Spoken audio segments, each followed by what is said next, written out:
Tommy Burns exuded love of club, love of church, and above all, love of family. A stereotypical football man, he was not. I'd like to, on behalf of Rosemary and her family and everybody else connected with Tommy, to welcome you here today. Now, it's very important that I've started this off, because if you read Monsignor Monaghan's article in the Flourish, what impressed us priests about Tommy Burns is the most important thing in his life was his relationship with God. It's fashionable now for people who've maybe read nothing more than the Daily Record to tell me all the time when I meet them, I'm not religious. It gets on my nerves because I don't go around saying to people, I'm religious. But what they're really saying is, you're stupid. That's what they really mean to say, and they're dead smart. We buried a Jesuit the other day who spoke every European language and was a fluent scholar in Syrian and Greek and Hebrew. So believing in God and being daft are not synonymous.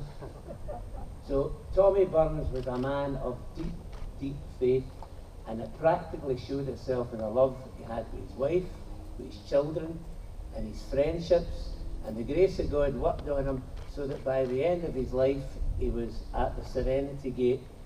And although there's a radical separation between this life and the next life, and that atomic explosion that Christians call the resurrection and the long evolution of human life, Tommy is still in communion with us, with all the people that are in love, because God has got no favourites, and anybody who lives a life of love gets to the party. And those who claim that they're the friends of God, if we don't come up with the goods, we can get a tan elsewhere. Let's listen now to the Lord as he speaks to us in this Easter season. And I heard a voice, the book of Revelation says, from heaven say, write this, blessed are the dead, who from now on die in the Lord. Yes, says the Spirit, they will rest from their labours, for their deeds follow them. Your response is, to you, O Lord, I lift up my soul. To you, O Lord, I lift up my soul. In you I trust, let me not be put to shame. Let not my enemies exult over me. No one who waits for you shall be put to shame. These shall be put to shame who heedlessly break faith. To you, O Lord, I lift up my soul. Your ways, O Lord, make known to me. Teach me your paths. Guide me in your truth and teach me, for you are God my Saviour, and for you I will wait all the day long. To you, O Lord, I lift up my soul. Remember that your compassion, O Lord, and your kindness are from old. The sins of my youth and my frailties don't remember. In your kindness remember me, because of your goodness, O Lord. To you, O Lord, I lift up my soul. Good and upright is the Lord, that he shows sinners the way. He guides the humble to justice. He teaches the humble his way. To you, Lord, I lift up my soul. All the paths of the Lord are kindness and constancy towards those who keep his covenant and his decrees. For your name's sake, O Lord, you will pardon my guilt, even if it is great. To you, O Lord, I lift up my soul. The Lord be with you. A reading from the Holy Gospel according to Matthew. Come to me, all you who are heavy burdened, and I'll refresh you. Learn from me, for I am gentle and humble of heart, and you will find rest. The Gospel of the Lord. Praise to you, Lord Jesus Christ. Anniversaries and graves speak of the brevity of our lives. It goes in very quick. And it's a human thing to do. And death is very much part of the Christian psyche, especially in my tradition. But everybody has got a reminder of somebody that they love every day, their absence not being there, because we are very much dependent on physicality, on touch and sense. This afternoon, the Christian community and all our friends here with us are supporting Rosemary and her family by simply being here. And from Tommy's background, which Tommy would love. First of all, we offer worship to God and give glory to God for our lives, in whom we're all grounded. We breathe in and breathe out, thanks to God. We thank God for somebody like Tommy, whom he loaned to us for such a short time. We ask God's mercy on him still, because we're all sinners. We console Rosemary and the family. And it's in this Eastern season that we sign up for that team of witnesses that's been around for 2,000 years. The Christ is either who he said he is, or he's a fraud. Anything we believe, we take on the witness of other people. And people from fishermen to presidents and kings, saints and sinners, have followed Christ down through history, and Tommy Burns was one of them. And that long evolution of our life, hard to believe. I'm 65 in August. I've had more comebacks myself than Lazarus. We're all embryos. Hard to believe I was an embryo the size of me, but anyway. Christ has promised us all a future even larger than death, and it's something we can't really put into human words. A woman said to me recently, will I be fat? And will my man still be bald in the next life? I said, don't ask stupid questions. The Catholic Church, in all our funerals and at the end of them, we don't do eulogies. It's a word that everybody uses. When I worked in the housing department, they used to come up, Helen McDonald's worked with me in the housing department, and they would come up, it was the N word, when they were getting transferred people to other houses, they would say, we're getting decanted. Decanted. Anyway, eulogy means to bum somebody up. We don't do eulogies in the Catholic tradition. We do another thing called appreciations or remembrances, or a posh Greek word, panegyric. It's a nicer word than eulogy, because if you do too many eulogies, priests are terrible for it, especially if it's somebody that's supposed to be famous. They bum them up too much. And I mean, I've been at funerals, especially with other priests, and they want to go out and check the coffin at the right funeral. So in our situation, we do an appreciation, and I like that word. And of course, I met Tommy Burns 30 odd years ago when I was a young priest down in Alexandria. He was down there visiting something, and that's the first time I met him. And I think, as I said at the beginning there, that what Monsignor Monaghan wrote in the Flourish, I noticed that the first time I ever met him 30 years ago. And footballers tell me sometimes, because he had a short fuse when he was younger, he lost a rag a lot. I can identify that myself. My mother used to always say, don't press that F button. Anyway, and the grace of God worked on him and produced over the years the man and the husband and the football player and the friend he is.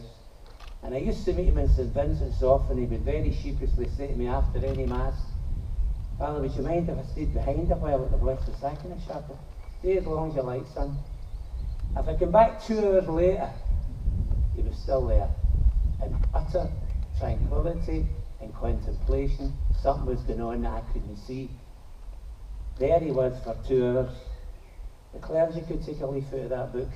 Maybe if we sat in front of the tabernacle more often instead of the telly, we might be doing a lot more. And that's for another day. As a husband and father and son and grandfather, then you're all here with your own memories. I'll leave them to you. And we remember him well. He gave us the very best shot. Now, it's never the right time for anybody we love to die. My best pal died there 4 years ago, and he was heartbroken leaving his son and daughter, as you can imagine. He phoned me quite upset the morning he died, but he was frightened. I sat with him the whole day, and whatever happened, sitting there, towards the end, he said to the son, you look after your mammy, I'll not be here. And they went out, and he turned to me and he said, thank you very much for all that you've done for me. And I said, what? I mean, all that you've done for me? No, all that you've done for me. So it was his right time, because he was peaceful, serene, and it was Tommy's right time. No ours, we would keep the people we love forever, but that's now our decision. But we can hope, as the Second Vatican Council says, that Tommy is with all those whom God the Father has made his own, in ways known to God alone, through the power of the Holy Spirit in Jesus Christ. And although there's a radical separation between this life and the next, there's a continuity. Tommy's still in communion with us in that other life, and we'll all be there when it's our turn. You're getting a few more prayers just to remind you that you should begin going a bit more of a place in your life. Funny what the atheists call for God when they're about to snuff it. Anyway, you repeat after me. Lord of mercy. Lord of mercy. Christ of mercy. Christ of mercy. Lord of mercy. Lord of mercy. And your response is, pray for him. Holy Mary, Mother of God. Pray for him. Saint Michael. Pray for him. Saint John the Baptist. Pray for him. Saint Joseph. Pray for him. Saint Peter. Pray for him. Saint Paul. Pray for Saint him. Andrew. Pray for Saint him. Margaret of Scotland. Pray for Saint him. Columba. Pray for him. Saint Patrick. Pray for him. Saint Stephen. Pray for him. Saint Anne. Pray for him. Saint Teresa. Pray for him. Saint Catherine. Pray for him. All holy men and women. Pray for him. Now your response is, Lord, hear our prayer. Christ pardon all his faults.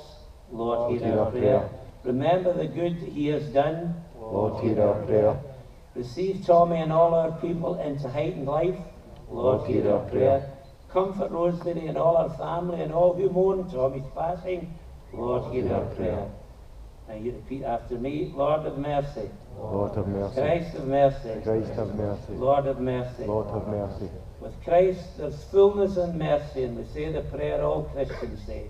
Our Father who art in heaven, hallowed be thy name. Thy kingdom come, thy will be done on earth as it is in heaven.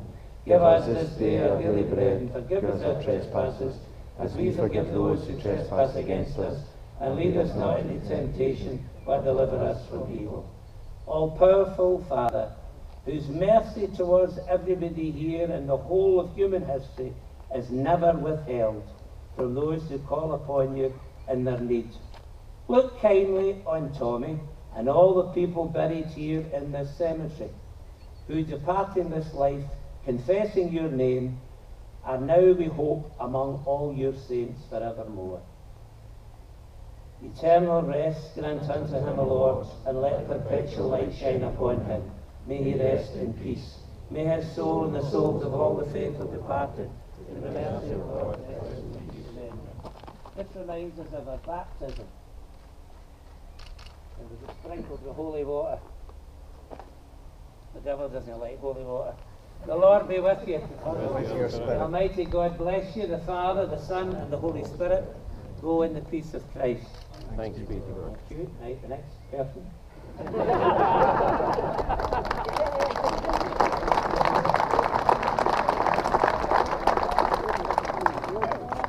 Thanks, Father James Docherty.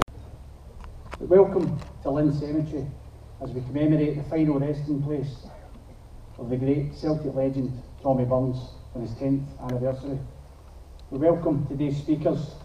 Firstly, the Celtic Chief Executive Peter Lawwell. Peter has been Chief Executive for almost 15 years, and in that time he's delivered 11 league titles with 7 in a row and 3 to go. Next up is Celtic manager Brendan Rodgers. The biggest gauge of Brendan's popularity with the Celtic support was when 13,000 turned up to welcome him before he'd even sat in the dugout to Celtic Park. He's already a Celtic legend, and we'd just like to take this opportunity, Brendan, to thank you from the bottom of our hearts for the success that you brought to our club in less than 2 seasons. Thanks very much, Brendan.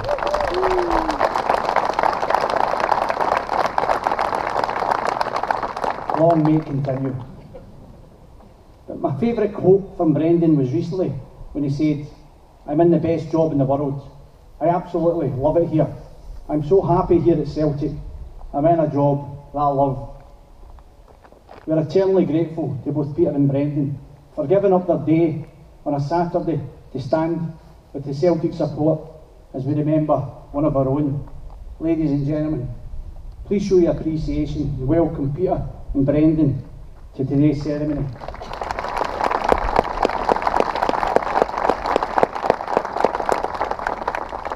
Next up is former Celtic manager Gordon Strachan, who won 3 titles in his 4 years at Celtic.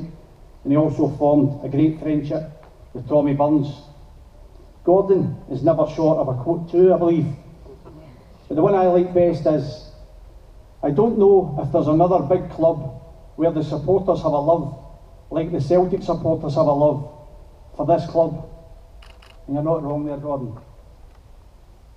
We then have Billy Stark to represent the Celtic centenary team, a team so special. I've got many of them here today to honour Tommy. Paul McStay sends his apologies as he lives in Australia now, but he's actually posted one of his Scotland caps so that he could raise funds for the Tommy Burns Skin Cancer Trust. We then have Paul Cuddihy, the editor of the Celtic View and author of the Tommy Burns book, A Supporter Who Got Lucky. We then have Willie Haughey, lifetime Celtic supporter, former Celtic board member and a great personal friend of Tommy Burns. And last but not least, representing the Burns family, we have Tommy's son Michael to say a few words.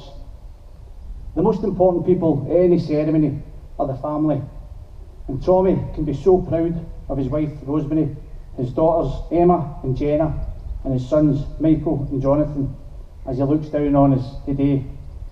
They're so humble, they're just like Tommy.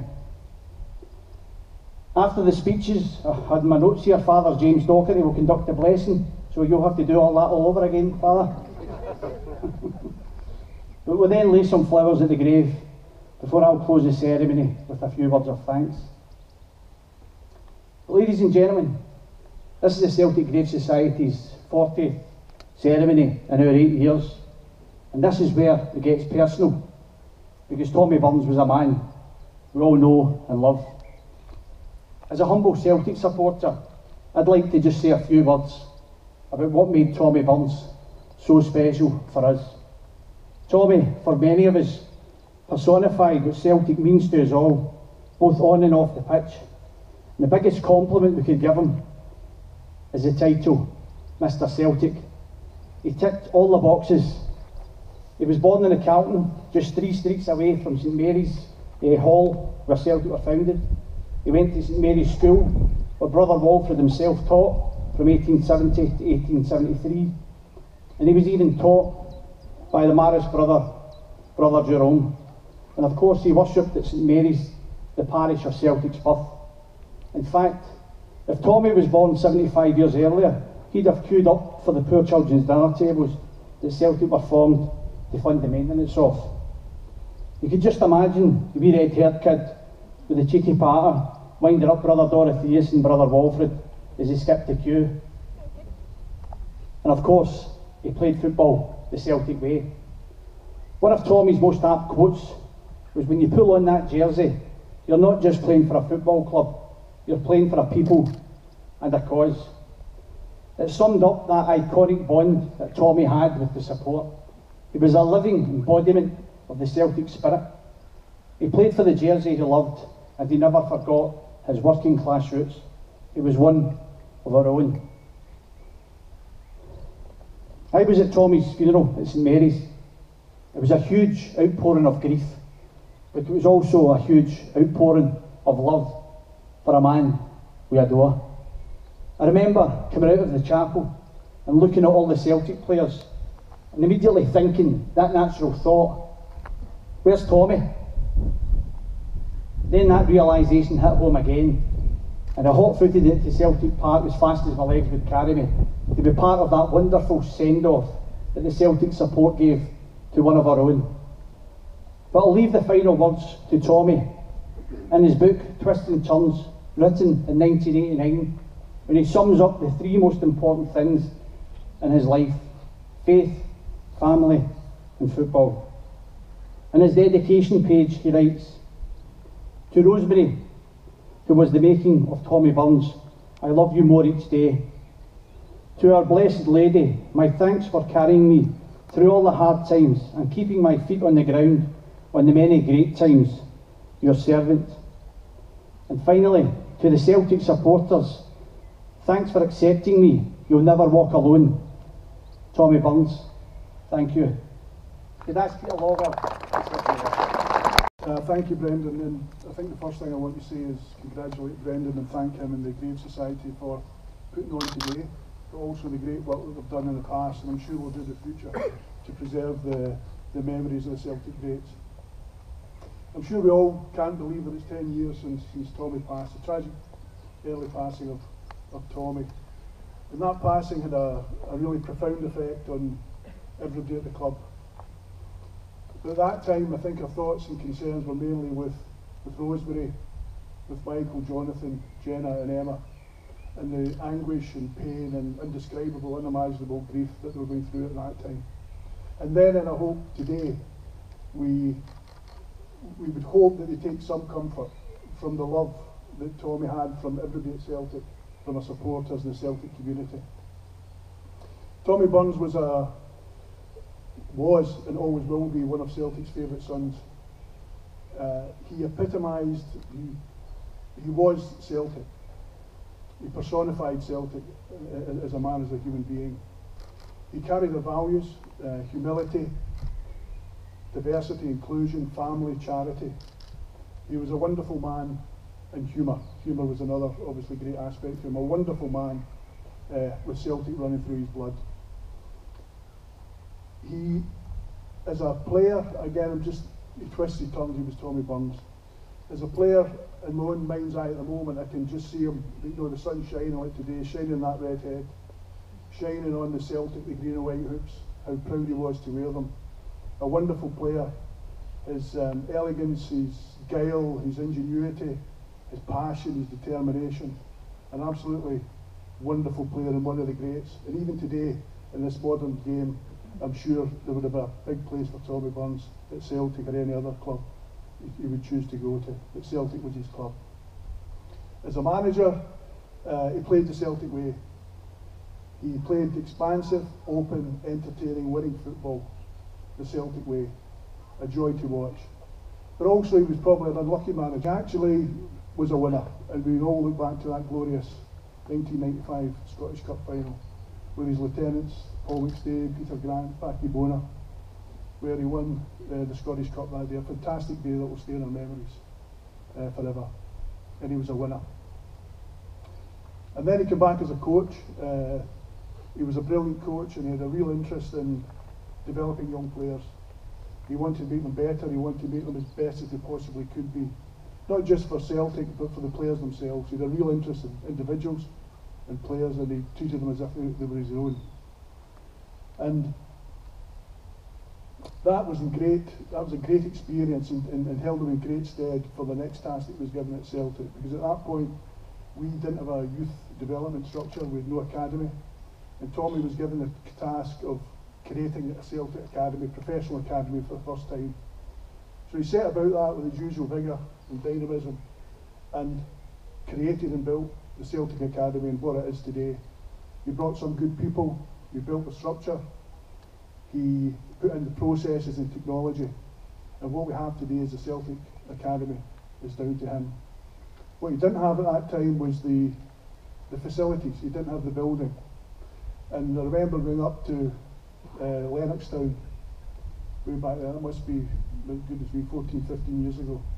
And there was this derelict hospital site halfway up a hill in Lennoxtown. And I said to him, this is going to be your new training ground. And believe me, you needed imagination at that point to see what was going to happen. So we bought the land, we set about it, and Tommy's input was invaluable. And even today, now looking over that Campsie Glen, it's a great part of Tommy's legacy and a great monument to the work that he did and he gave us. And then Gordon Strachan came along, and even recently Gordon said to me that moving or promoting Tommy back into the first team was the best decision he ever made. I think it helped Gordon over the difficult first few months, and he became a real friend and real inspiration. He played a big, big part in that 3 in a row. Remember that, Gordon? Fantastic. So a great man, a great Celtic man, and we look towards his legacy. And his legacy, I think there's a legacy even today. The outstanding success we've had over the last 2 years under Brendan, Tommy's also played his part. Because maybe if it wasn't for him creating that academy, creating the systems, creating the building, we may not have had James Forrest, Kieran Tierney, Callum McGregor, 3 stalwarts in Brendan's invincible team and hopefully by next Saturday night the double treble winners. No pressure there.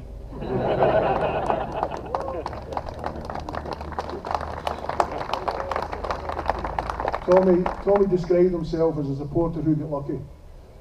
We were the lucky ones, Tommy. Thank you and God bless.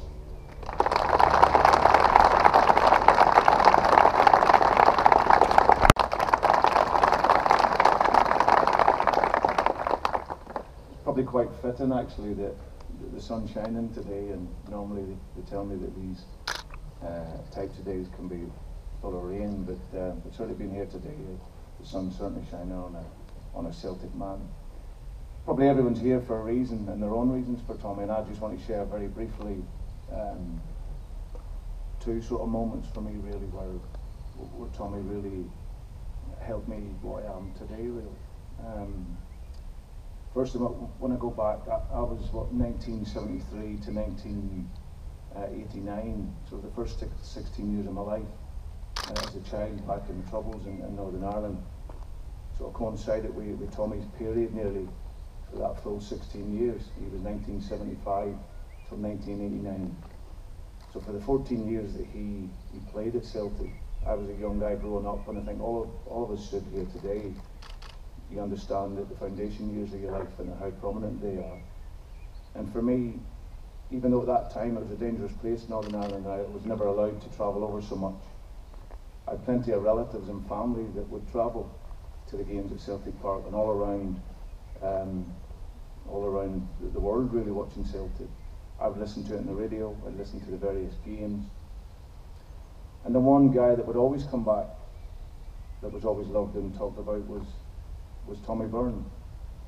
And I go, as I said, I look at those early stages of my life, and obviously the likes of Packy and Danny and the guys that are here today are obviously very prominent.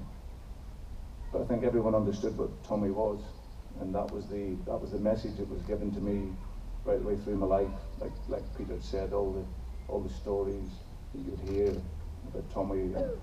And then when it got to that age where you could watch him on telly and you could see the passion that he played and he had for Celtic, then I grew up then as a young player wanting to be Tommy Byrne. I was left-footed. Just watching him play just made me want to be Tommy, and obviously I got to an age, 11, 12 years of age, where I was starting to understand football a wee bit better.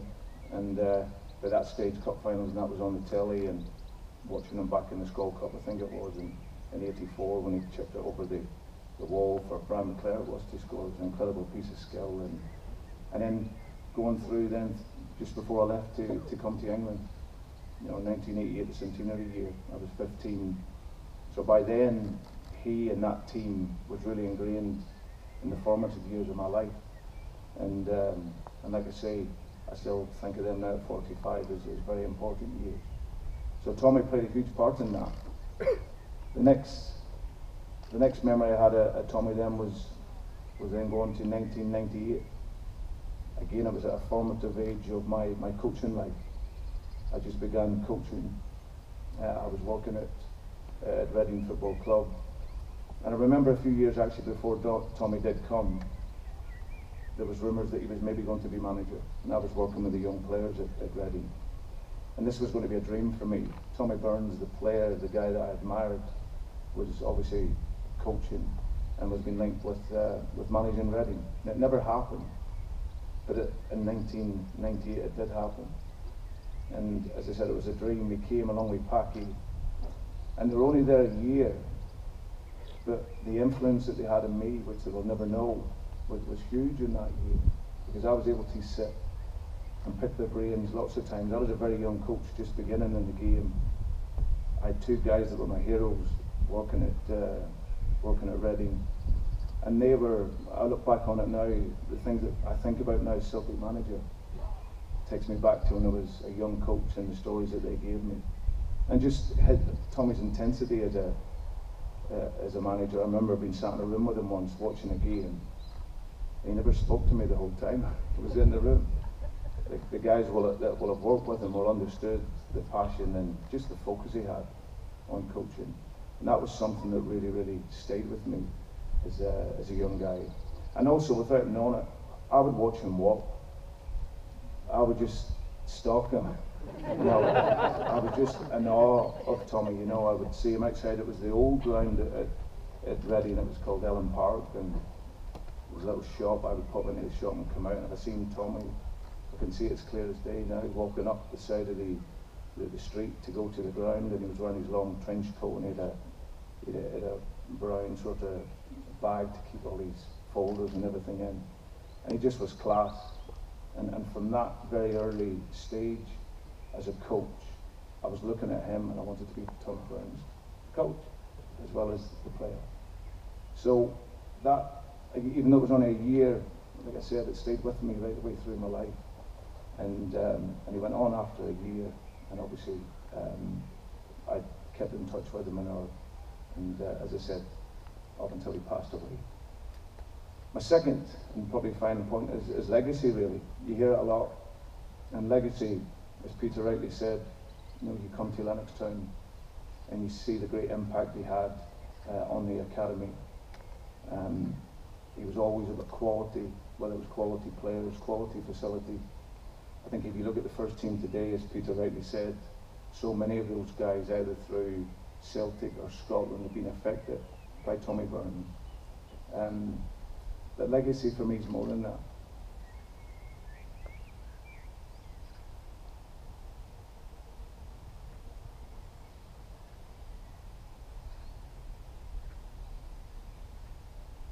I always think that legacy is a big feat. And I think everyone here today will have felt what Tommy Burns meant to them. And what Tommy Burns meant to me was everything.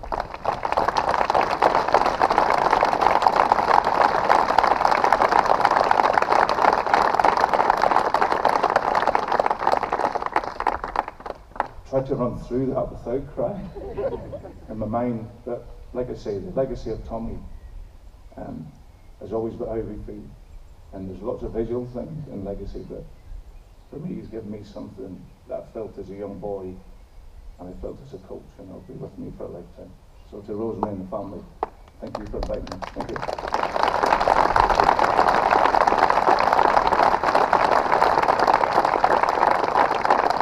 That was incredible, Brendan. Thanks for sharing that. Can I ask Gordon Strachan to say a few words, please?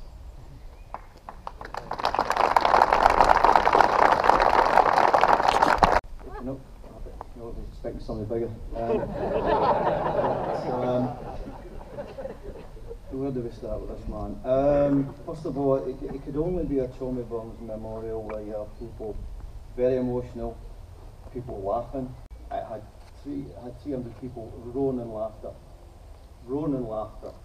and after it, so well done, Tommy, made me a few bob last night, thank you. I need it now, I'm not a job. But after it, people come up to me and loved this Tommy Burns stuff, loved that, and they went on and they wanted to know about him and asked, was he as good as that, was he as nice as that? I said he was. So in a way, as I say to the doctor, there's positives and negatives to this. That in a way that 300 people went away last night, and it's a bit like religion really, it's not about that. That we sent 300 people away knowing the legend of Tommy Burns. And they will go and tell other people about Tommy Burns, their friends. You can keep multiplying that. So from that last night, thousands of people know how good Tommy Burns is and what a special man he was. So there is plus and negative about that. And we're all talking about how wonderful man he was. He was a wonderful man, and he saved me from going bonkers for the first 2 months of my career at Celtic. He basically, between Leslie and himself, they saved me, and Peter as well, they saved me from going nuts. And he used to say the most inappropriate things at the wrong time. And European games or firm games where people used to think he was giving me tactics, he was saying something totally inappropriate and stupid. But it was well worth coming here. As I said, the biggest bonus of being the Celtic manager was being Tommy Burns. So I've got that, and I know the Burns family now, so that's a bonus. And I heard about the Celtic way here, because Tommy Burns, how wonderful he was, a nice guy, religion, but he had an incredible determination about him. You need that determination to be a footballer, and you need it sometimes with religion, so I'm told. So if the Celtic way is, you come near me again, Strachan, I'll break your leg. I don't get you, Big Roy's got to get you. So he had that incredible determination. We miss him, but the legend grows. And as Brendan said, what a wonderful day to come here. A special day. I thank everybody for turning up. It's absolutely fantastic for everybody who's turned up here today. Thank you very much. Thank you.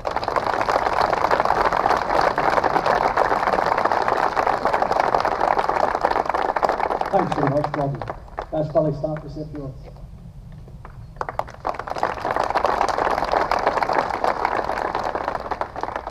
Let's back up a wee bit.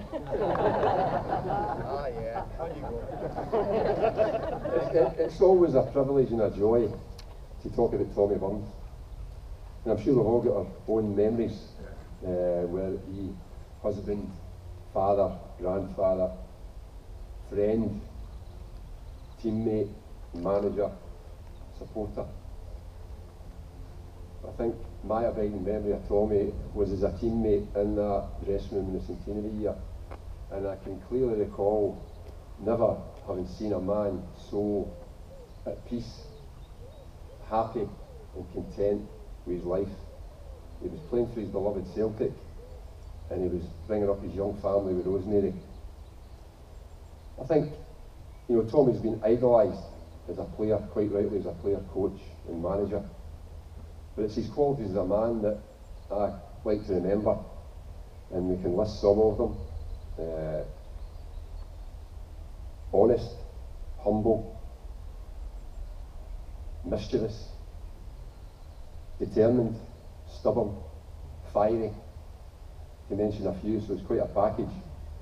But I remember the first time that we went into management together was at Kilmarnock, and I felt very honoured and privileged again to be chosen by Tommy to help him. And we were, as I say, pre-season at Kilmarnock, first time in the job, quite newfangled, coming to terms with it. Pre-season we thought we were going, taking a game against opposition that we were going to be playing, which was Inferno, I think it was, and we were playing up at Montrose. And it backs up the legendary status that Tommy got as a latecomer. And this is when I found out how he managed it. So we set off from Montrose to watch this game. Stopped at Dundee for a bite to eat. And of course Tommy will have a starter, so we were on the starter. Main course. And I'm looking at my watch. And when you go on a team bus as a player, you don't really take much into account, so you know, I wasn't sure how far Montrose was in the car myself, to be honest, and Tommy certainly didn't know. So I'm looking at my watch, and it gets to, we finished the main course, I'll have a pudding. So, well, you didn't have to twist my arm for that, but anyway, we had the pudding, and I'm thinking, we'll go to go now. No, we have coffee and mince. So we moved on to the coffee and mince. So eventually we set off for Montrose, and luckily we got there for kick-off. Second half kicking off. So, new as we were into the management side, we were aware of that tradition. They didn't want to give managers and coaches a bad name by waiting right to the end. So we left with about 20 minutes to go. So that was about 20-25 minutes of the game that we saw, and we walked out the gate to get back to the car, and Tommy says, "I will beat them, no bother." So that was positive thinking for you, and that was Tommy to a T. But as I say, I know everybody here misses Tommy on every level and every day, and I think Brendan summed it up very succinctly there, and we thank you all for coming along today. Thank you.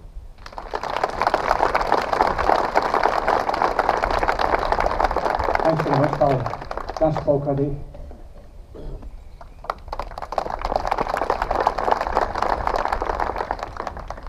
Thanks very much, Brendan.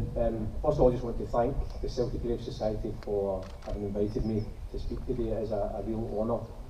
I also just want to add my thanks and gratitude to the Celtic Grave Society for the work they do. I think as Celtic supporters, it's something we should all be very proud of. When they remember our history, they celebrate it. And they're also making sure that it's getting passed on to future generations. And as people who have been to previous Celtic Grave Society events will tell you, first of all, the sun very rarely shines. But also we're generally celebrating the lives of the early Celts, either players or some of the founding fathers who laid the foundations for this club that we love. Today obviously is a much more contemporary event. You know, many of us are lucky enough to have seen Tommy Burns play for Celtic, or would have watched the team that he managed in the 1990s that brought back that idea of playing in the Celtic way, or even younger ones latterly would have seen him as a first team coach as part of that successful 3 in a row under Gordon. Many of you will have met him over the years, and some of you will be lucky enough to get to know him. So, as people have said, we've all got our own memories of Tommy, which I'm sure we're thinking about today. When I wrote the biography back in 2009, and I'd said in the introduction that as a Celtic supporter, I felt lucky to have been given the opportunity to write the story of Tommy's life, even though it was an opportunity I wish that had never arisen. And those sentiments are as strong today as I'm standing here as they were back in 2009. And the great privilege for me in writing the book was actually meeting and getting to know Tommy's family, his wife Rosemary, and obviously Emma, Jenna, Michael and Jonathan, and they were so helpful and supportive of the whole project, and also really honest and open and talking about things that were obviously very painful. And you know, today and obviously this time of the year and at various other points in the year when the milestones in Tommy's life or career came up, our first thoughts are always to them. And I think just the amount of people here today is just a sign of how much Tommy meant to us and continues to mean to us all. When I was thinking about what to say today, actually it dawned on me that Tommy was actually the same age as I am now when he passed away, and he was just a young man, but in that all too short life he did some extraordinary things, particularly for our club. And some people would argue that he was maybe destined to play for Celtic, obviously born in the Calton, as Brendan said, into the same parish that Celtic were born, but I think it was more than fate. I think it was his football ability, I think it was his hard work, his dedication, his will to win, and this just absolute desire to wear that green and white jersey that he absolutely loved. And he managed to make it through from Boys Guild and Boys Club football to play for Celtic. And he made his debut in 1975, April 1975, in a home game against Dundee. He came on for the last half hour of a game against Dundee for Paul Wilson. We lost the game. The following week, Celtic View, in the report, they said that one of the bright spots in Saturday's defeat was the display of young Tommy Burns. He came on in the last half hour and thrilled the fans with an old-fashioned and graceful exhibition of the arts and crafts of soccer. And when I always think of Tommy Burns and I might remember him playing, I always think the word graceful was really apt. And it's always something that's puzzled me sometimes when we talk about particularly skillful left-footed players. It's always left-footed players that have a cultured left foot or an educated foot. It's never right-footed players. And I'm sure Gordon's probably standing there thinking, I had quite a cultured right foot back in the day, and unfortunately we can remember him using it to good effect when he played for Aberdeen and Tommy played for Celtic. But I remember asking the manager, obviously as a fellow left-footed player, why we talked about left-footed players like that. And we were talking about Tommy, and he spoke about the poise, the balance, the way that somebody would take the ball and the gracefulness with which they would play it. And as I say, whenever I think of Tommy Burns, I just think of a graceful footballer. And from that debut, he went on to make 503 appearances for Celtic, and he scored 82 goals, and he won 6 league titles, and all of which were memorable in their own way. He was part of the squad that won the double in '77, which was also Jock Stein's last title of his extraordinary era. He was part of the squad this season of Big Billy's first title when the 10 men won the league. He didn't play in that game, he was injured, but George McCluskey always tells a great story of at the end of the game looking up into the director's box, and Tommy's standing on top of the director's box, arms outstretched and roaring and greeting like the supporter he always was. He won the back-to-back titles in 81 and 82. He scored the winning goal at Tannadice in 81 when we beat Dundee United 3-2 to win the league. He was part of that extraordinary triumph in 86 at Love Street, and of course I think he was an integral part of the centenary double, which for many of us of a certain age, as the manager alluded to, is just some of the greatest memories of our Celtic sporting life. And one of my favourite Tommy Burns quotes was, he was actually asked once what was his greatest achievement as a player, and he said his greatest achievement was staying at Celtic for so long, because bad players don't play for Celtic for 14 years. And he's absolutely right. And when I think back to that era, I think we were spoilt for choice with heroes. You know, with the likes of Danny McGrain, who Tommy had always said was the best player he'd ever seen play for Celtic. With Roy Aitken, with Paddy Bonner, with Paul McStay, just to name a handful. All great players. And when you look at the appearance record, the all-time appearance record of Celtic players, after Billy McNeill, who's obviously out in front, some of these guys are among the players who played more times for this club than any other. Obviously, first and foremost, because they were great players. But I think, like Tommy, I think for them, we always realised, as we heard the quote earlier on, when we put on that jersey, we weren't just playing for a football club, we were playing for a people and a cause. But I think everyone would admit, particularly back then, that there was a special place in the heart for Tommy, over and above all these other great heroes. And at the time, if you'd asked me back in the early 80s why we all loved Tommy Burns, I probably couldn't have articulated it very well. I think as a 17-year-old, if you'd said to me, you know, why is Tommy Burns a hero? I think I could have probably just said because he's a right good Tim. But I've thought about it more recently and also in the lead up to this, and actually I genuinely think it's because he was actually a role model for us. By his actions and not his deeds. If you think back to the early 80s, Scotland, and particularly the west of Scotland, was a different place. You know, Scottish football, you know, turned a blind eye for most of the 20th century to a sectarian signing policy. There was still discrimination in the workplace. And yet here was a guy in the public eye who came along and he embodied everything that was positive for us about a football club, and also for him and for many of us of our faith as well. And he always did it in a very positive way by his actions and not his, rather than his words. He embodied all the best things about the pride and the passion of playing for Celtic, always with this great will to win, but also to play in the right way and to win in the right way. And I've heard in the last couple of years quite a few times the managers described how he's always wanted his teams to be humble in victory and gracious in defeat. And I always feel those were qualities that Tommy Burns absolutely embodied, in much the same way as with his faith as well. It was something he was comfortable with, he was comfortable to practice, but it was always in terms of being very positive. And for us as young people growing up in Glasgow, it was something that we could aspire to and admire. And I kind of realise that's still a really long-winded way of just saying he was a very good Tim. And obviously his contribution to Celtic didn't end as manager. He had a successful spell obviously at Kilmarnock, and I think, you know, he got them promoted back to the top flight of Scottish football in 1993, and that's a status they've retained to this day. And regardless of any acrimony at the time between the clubs of them coming here from Kilmarnock, I know that Kilmarnock as a club and also the supporters still appreciate for what him and Billy Stark did for Kilmarnock back then. And he did come to Celtic at a difficult time, but I think he restored this sense of pride and this idea that there is a Celtic way of playing football.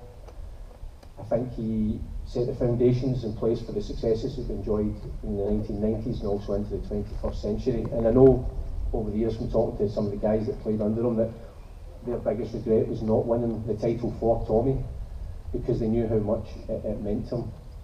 As we heard, you know, Peter saying that he came back and he'd established again the youth set up here, and I think maybe just as a guy who'd come through the ranks, really appreciated, you know, the fact that while we could bring in players from all over the world who could become heroes, there's always something special about guys who come through the ranks who are Celtic supporters. And like him, it was always a modest description of himself as a supporter who got lucky, but there was always something about guys who come through the ranks. So when I think back to even the likes of John Kennedy and Steve McManus, Ed McGeady and Sean Maloney, just to name a few, who would have owed a lot to the work that Tommy did with them in the academy.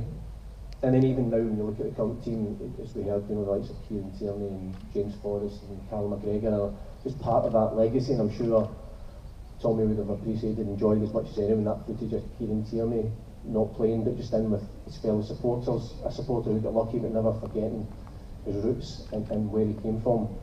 And obviously latterly Tommy returned to the first team when Gordon came in and was part of that great 3-in-a-row success, and also the last 16 of the Champions League on 2 occasions.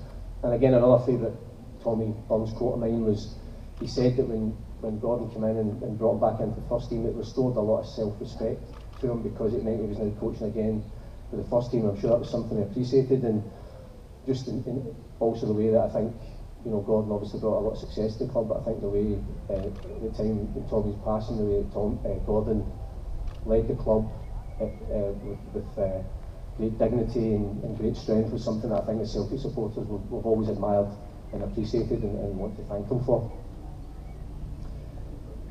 I think just in closing, whenever I've been at any of these Celtic Graves Society events, I actually genuinely always go away feeling quite uplifted. I find them fill you with a real sense of Celtic pride, and I go away with this genuine feeling that there is absolutely nothing better in the world than being a Celtic supporter. And it's always the words I always think are most apt here are that famous quote from Willie Haughey, which he said back in 1931 following John Thompson's death. And it's really appropriate today as we're all gathered here. They never die, they live in the hearts they leave behind. God bless Tommy Burns.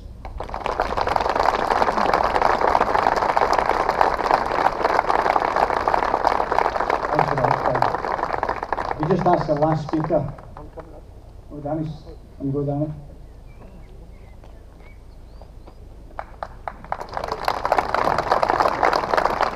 You don't hit me yet. I'm the bad guy in this movie because it's Mr. Tommy Burns, the nicest guy in the world. I must be the only person to have sworn at me, Tommy. Because none of you played behind Tommy. And I must be one of the first times I was moved over to left back. Tommy's obviously left midfield. It was great. Just that Tommy Burns is there, fine. And then their fullback would attack us. And Tam would just let him go. And then I'm end up 2-on-1. It didn't happen that often. But it happened enough times for me to shoot at Tam. Tam, come on.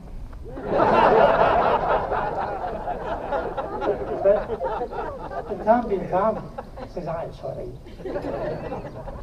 So half time would come, and I'd be on Tommy's back. He'd come on, Tom, what are you doing?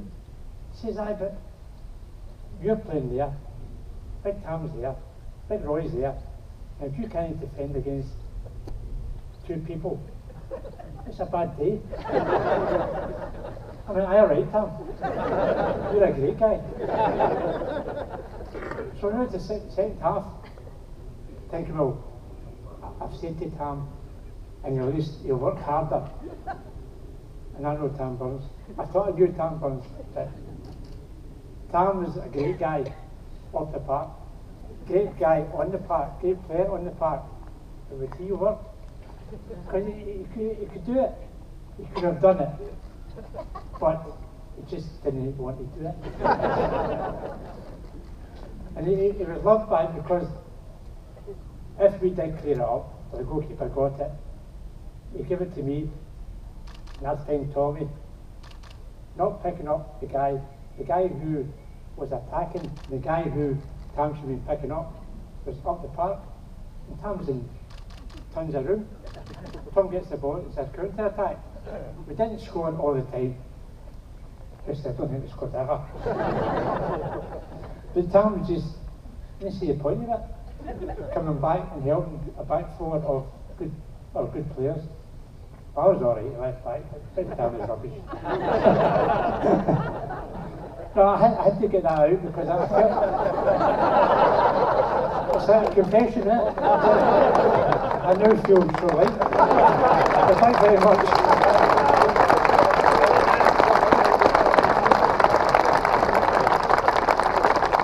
I've been holding that in for too long, Danny.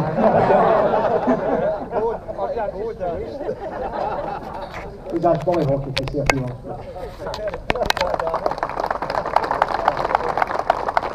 How do you follow that?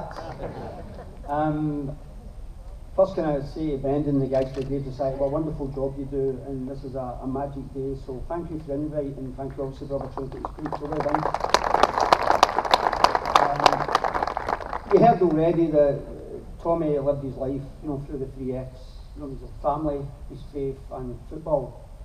And there's no doubt that it's not a coincidence that Celtic was started in St Mary's and Tam came for Carlton and St Mary's. But our Walford lit the torch for us way back 130 years ago. And I tell you, Tam Burns carried it, and it's like a beacon. And if anybody who knew Tam and knew what he was all about, that everything that's good about Celtic, the values, what our mission was, you just had to spend half an hour with Tam and you knew what this club was all about. And just a wee example of what this club's all about and what Tam meant. Another great Celt, Charlie Gallagher, who's here today. He's not keeping very well. He was determined to be here. He's just been carried out. So I think for Charlie and everyone for coming, thank you very much for the family. Thank you.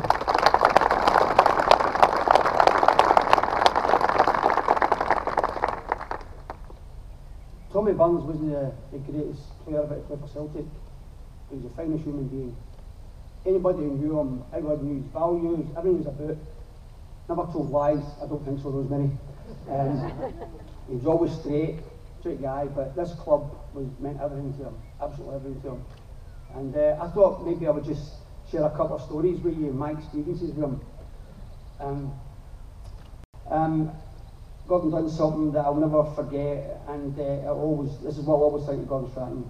When Tommy was really ill, my wife had a friend and his daughter was really ill as well, and she had the same problem that Tommy had, cancer.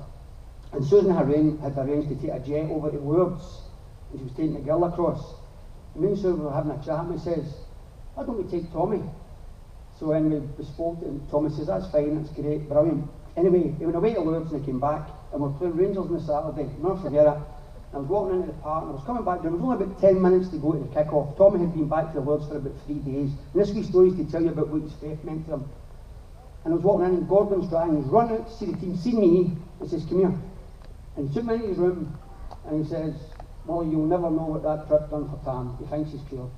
He says, seriously, he says, he come back here in the last 3 days, he knows he's no cured. Right, but he thinks the Lord has cured him. He said it's given him such a tremendous lift, and I know Rosemary told me the same thing. But that tells you about Tam and his faith, but also tells you about Gordon Strachan and what he thought about Tam. I'm going to tell you my last story that Rosemary told me when we were in the hospital. Tommy was really ill, and he was going down for some treatment. And a doctor came in, and he looked at his chart at the bottom of the bed, and the doctor said, well, you should be getting this, and you should be getting that. And Rosemary looking at him, Tam says, no, that's a wrong chart. That's not what I'm getting. The guy looks at Sam and goes, oh, I've made a mistake. He says to Rosemary, get that checked too. I don't want to go down here and come back up with a book job. That's true. The people before me have said all the things about Tam. He's a legend. You know, boy for the Cal, me for the Gorbals. We hated each other. I mean, Tongs and the Cumbie. I'm glad he wasn't in the Tongs, right? But I would just like to say that it was an honour and a privilege to be a wee part in his life, and I'm absolutely delighted to involve with him. And it's great how a lot of the family still work with me. I see him every day. I'm reminded every day by him, and try to get rid of him for 10 years as they're working. Right?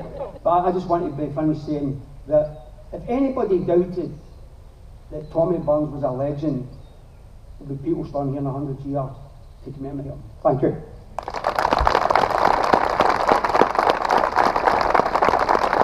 I can't beat personal memories. It's wonderful. Ask Michael Burns, Tommy's son, to say a few words, please.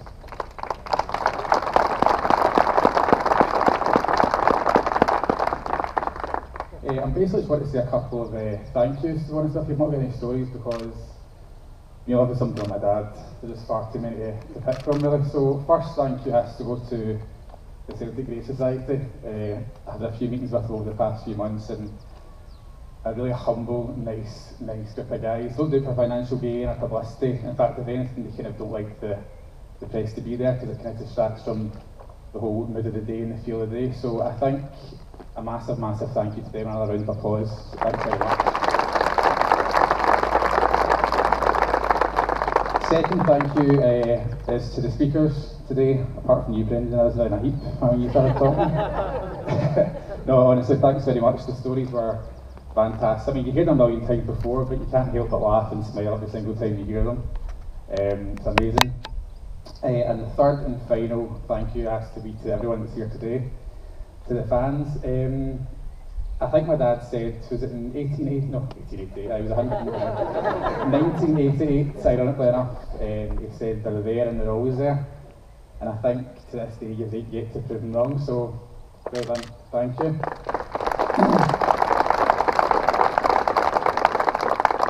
to say this before I do a Brendan. I think very often life people pass away and they get the nicest words said about them and the nicest flowers sent to the house, which is fantastic. But it's the day after the funeral that you remember the world keeps on turning and people go back to their work and we've got our own families to look after, and it's that kind of learning to live with that kind of loneliness and that kind of grief and that realisation that person's gone. But where we're lucky as a family is that we've got this kind of situation where people, I mean, I can't remember the last time my dad was mentioned, there wasn't people turning up in the hundreds of thousands to support us and to remember him. So we've got that and we're very lucky, and not everyone has that, and that's something that has really, really helped us, you know, come to terms with my dad's death, and it's really helped for the past 10 years. So a massive, massive thank you to you all from me and from my family. Thank you.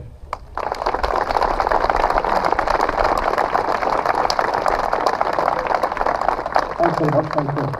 If anyone would like to lay some flowers on the grave. Some flowers here for ex-players, colleagues, for the name.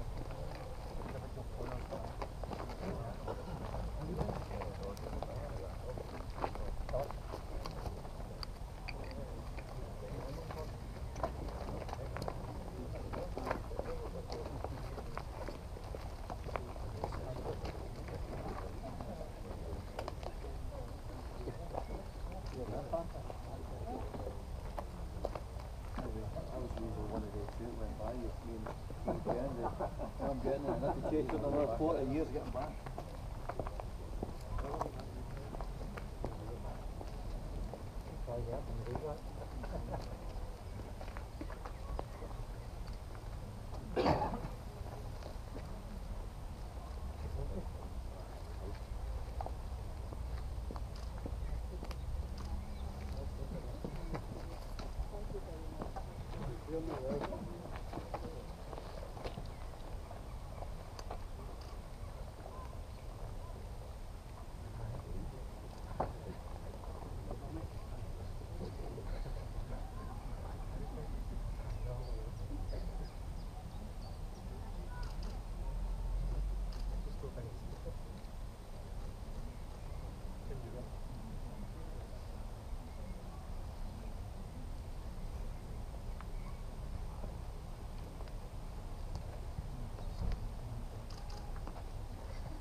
Just before we close, we'd like to make a very small presentation to the family as a token of our appreciation.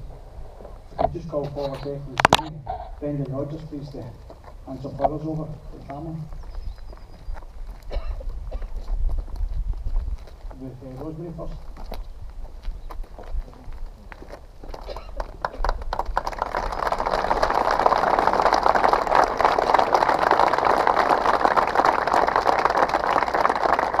Emma, and then Jenna, please.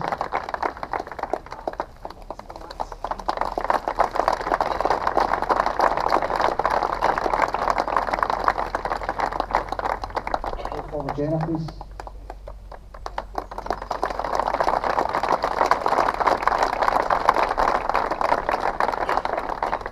Michael, there's no flowers left, it's making a bottle line.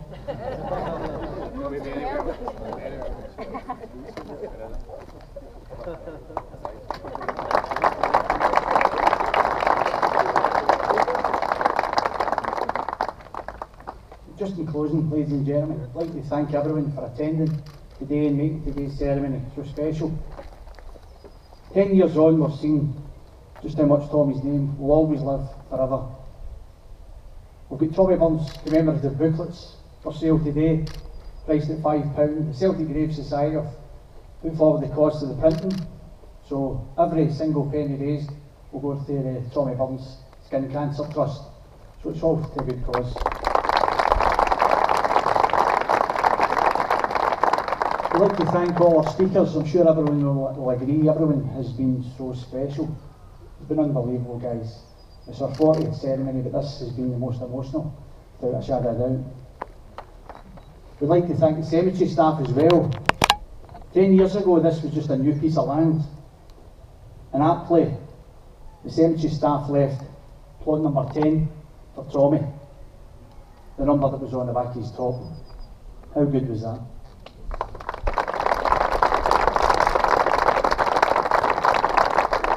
Also bear in mind that on Tuesday there will be a 10th anniversary mass at 7 p.m. in St Mary's, Calton for Tommy Burns. But I'd just like to leave the final words from Tommy to you, the Celtic support. They're there and they're always there. And that's what's so special about them. And God bless every one of them. Thank you.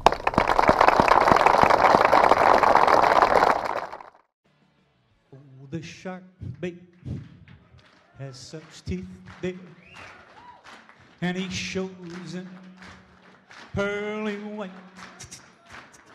Just a jackknife has old Maggie bait, and he keeps it out of sight. You know when that shark bites with his teeth there, scarlet billows start to spread. The fancy gloves, dear, has old Maggie babe. So there's never a trace of red down the sidewalks. Oh, Sunday morning, lies a body just oozing life.